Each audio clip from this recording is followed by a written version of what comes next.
ask you something a little personal. What if I told you it's not just you being dramatic? It might actually be the little girl in you who's still hurting, the shutdown, the overthinking, the the silent treatment, the I'm fine with an attitude though. It's not always your personality.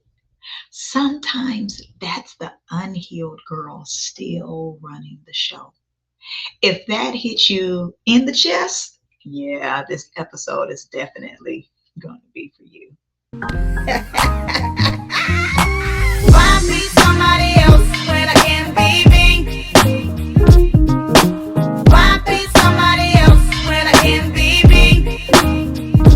You're already taken, cause I'm in the making.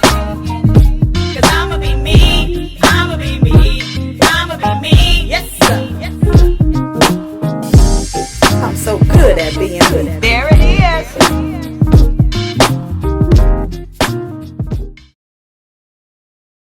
Hey, family, it's Tiffany. I'm here on the Hear My Heart show. And yeah, baby, we are mixing Jesus, we're mixing healing and real talk with a little bit of convicted and comforted at the same time. I'm your girl, Coach Tiffany Rochelle, your people's cheerleader.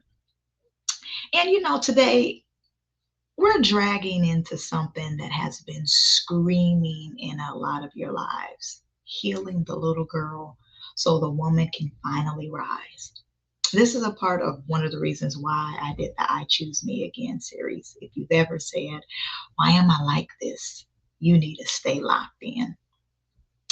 I'm going to tell you this episode is definitely for the woman who uh, keeps saying, I know better, but I still react like this. Feels childish or too much when she gets triggered.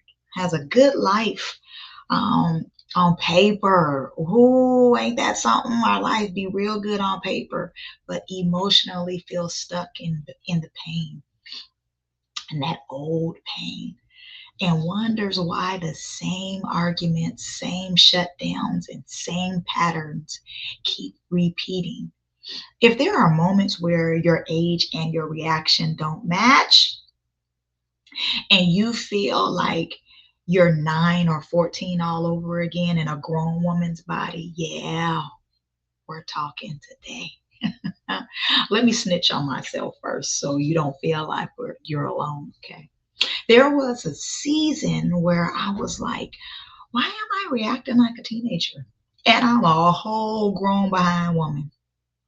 One small thing would go wrong. Text was left on red.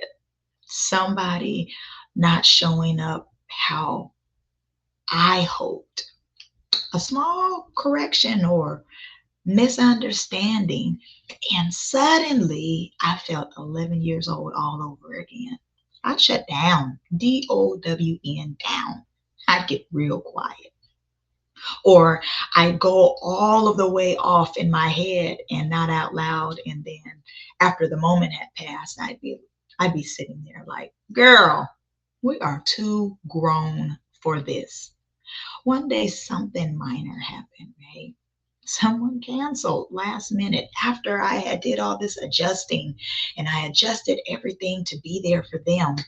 On the outside, I said, oh, it's okay, no worries. On the inside, though, I felt this wave of rage and sadness. And I heard myself think, see, people always leave you. You're not important. You don't matter. And then I gently got checked. That's not you at this age talking. That's the little girl who learned that a long time ago. Right there, God started showing me something. The woman in me knew better. She knew I was loved. She knew I was valued and called. But the girl in me still carried rejection, neglect, and disappointment. And when she was the one driving, I got triggered. That revelation was a big part of why I wrote I Choose Me Again. because choosing me again meant going back to get her, not just fixing the surface. Now, when I say the little girl in you, I'm not talking about some spooky thing. I'm talking about the younger version of you that went through things she never processed. The one who made silent vows like I never need anybody. The one who decided to be safe.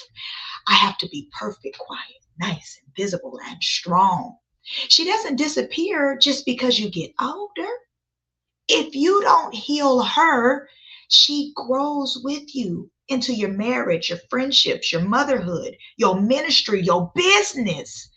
So when a present situation hits an old wound, it's not always today you responding. It's little you saying, this feels like that thing from back then. Let me give you three real life signs the little girl in you is still in charge. Number one, you overreact to small things.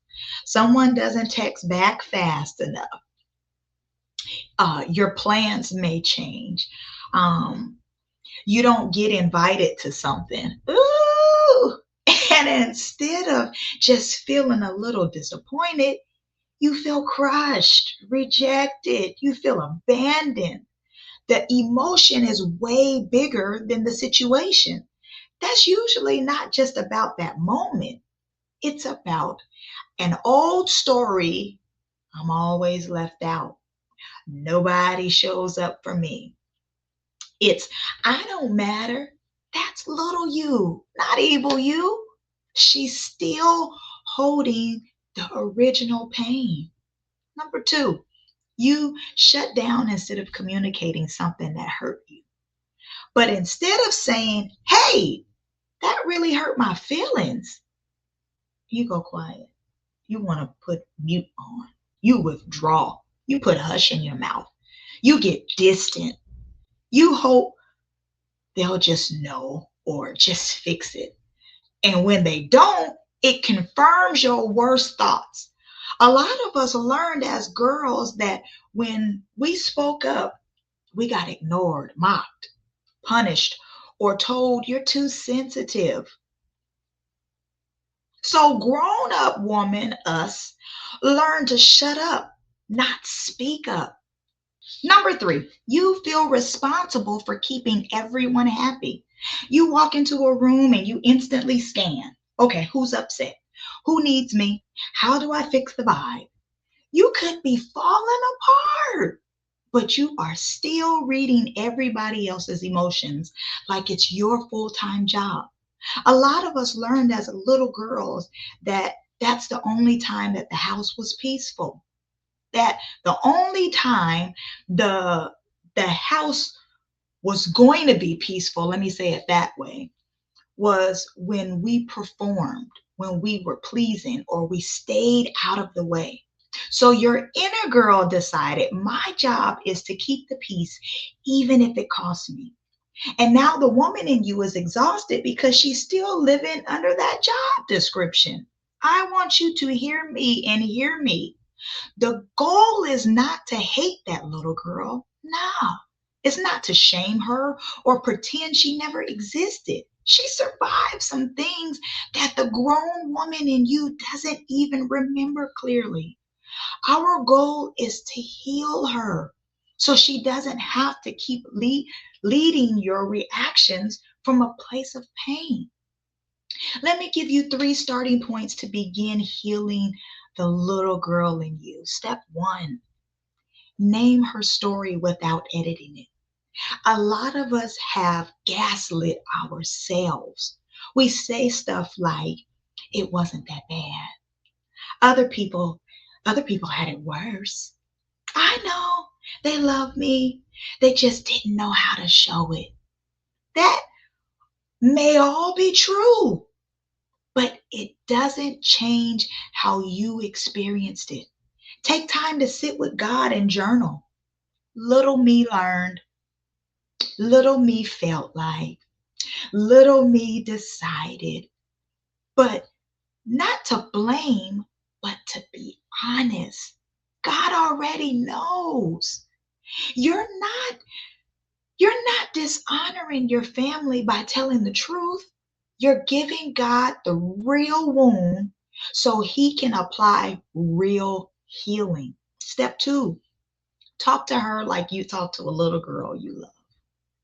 If you saw a 7-year-old who believed, I'm too much, I'm not enough, I ruin everything, I have to fix everybody, you wouldn't say, girl, shut up, get over it, you're being dramatic.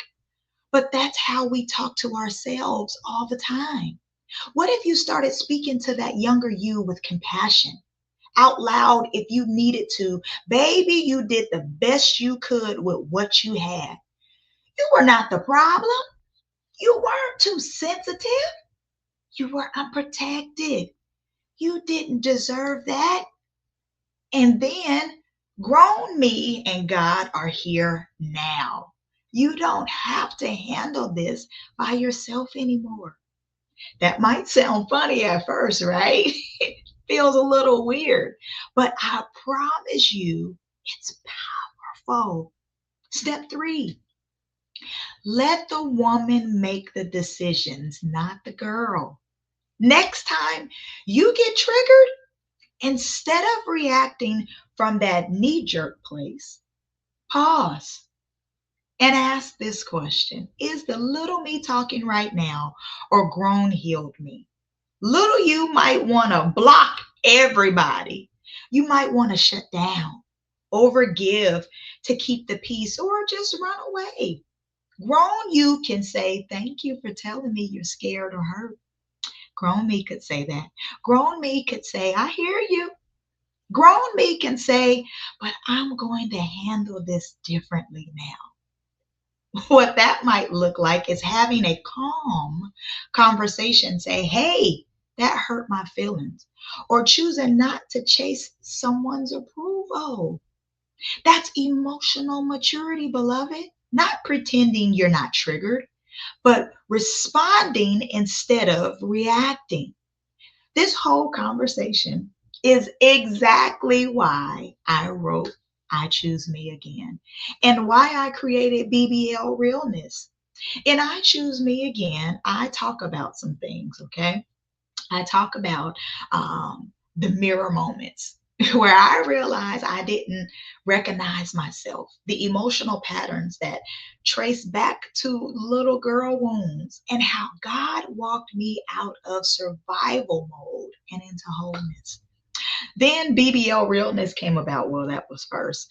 That's the workbook where we do the emotional maturity work because that's powerful for us to be balanced, bold, and led. We don't just say, I'm in my healed era.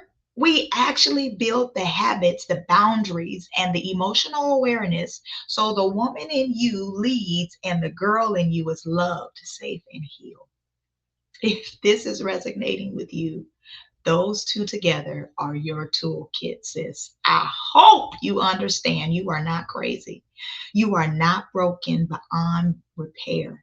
You are a woman with a story, and God is still writing it. If this episode blessed you, I need you to do something like this video so the algorithm knows it's helping people. Subscribe to the Hear My Heart show for more of this I Choose Me Again series. Share this with one friend who you know has a little girl inside that needs healing too. Check the description for all of the links to my products, the I Choose Me Again book.